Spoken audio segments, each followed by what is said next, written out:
जो बहुत ज़्यादा नुकसान पहुंचाते हैं टमाटर के फसल को। उनका नाम है हेलिकोवर्पा अर्मिगेरा और दूसरा होता है स्टोप्टेरा लुटेरा। स्टोप्टेरा लुटेरा जिसको हम लोग सामान्य भाषा में तंबाकू कटवर्म या फिर कपास लीफ वर्म कहते हैं, है ना। तो ये जो दो कीट हैं, जैसे कि आप चित्र में भी देख रहे हैं, ये कीट जो है टमाटर के स्टार्टिंग अवस्था में एक तो पत्ते को खाते हैं जब ये लार्वा अवस्था में होते हैं। उसके बाद जब ये थोड़ा बड़े होते हैं तो ये फल को भी खाना चालू करते हैं। इसके कुछ लक्षण, जैसे कि मैं हेलिकोवर्पा के जो लक्षण बताऊं तो आप देखेंगे कि फल को छेदने वाले कीट होते हैं जिनका आधा मुंडी फल के अंदर घुसा रहता है, आधा बाहर रहता है।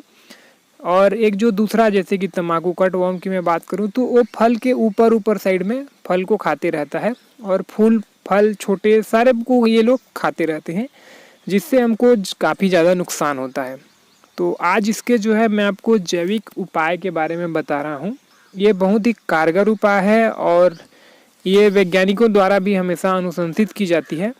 और एक चीज़ ये है कि इसको रासायनिक खेती वाले भी कर सकते हैं और इसको आप रसायन के भी छिड़काव करते हैं, उसके बाद इसको छिड़क के फिर रसायन का भी कंटिन्यू भी करते हैं तो इसमें कोई नुकसान नहीं होगा। खासकर जो हमारे मित्र फंगस होते हैं जैसे ट्राइकोडर्मा वगैरह का हम लोग यूज़ करते हैं तो उसके बाद अगर आप फंगीसाइड का इस्तेमाल कर देते हैं तो उनको नुकसान होता है। लेकिन मैं आज जो चीज़ बता रहा हूँ उसको आप केमिकल के बाद भी स्प्रे कर देते हैं तो उनका नुकसान नहीं होगा। हाँ, उनको केमिकल के साथ स्प्रे ना करें।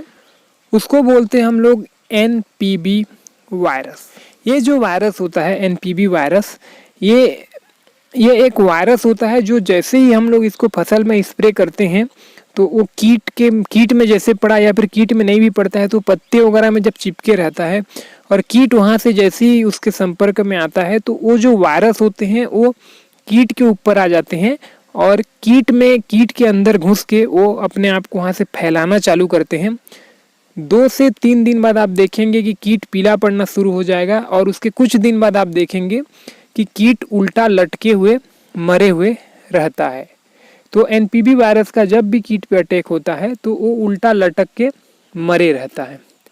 तो ये जो NPB वायरस है ये सिर्फ 2 कीट में इसका असर होता है, जैसे कि मैंने आपको स्टार्टिंग में बताया, हेलिकोवर्पा अर्मिगेरा और स्टोप्टेरा लुटेरा।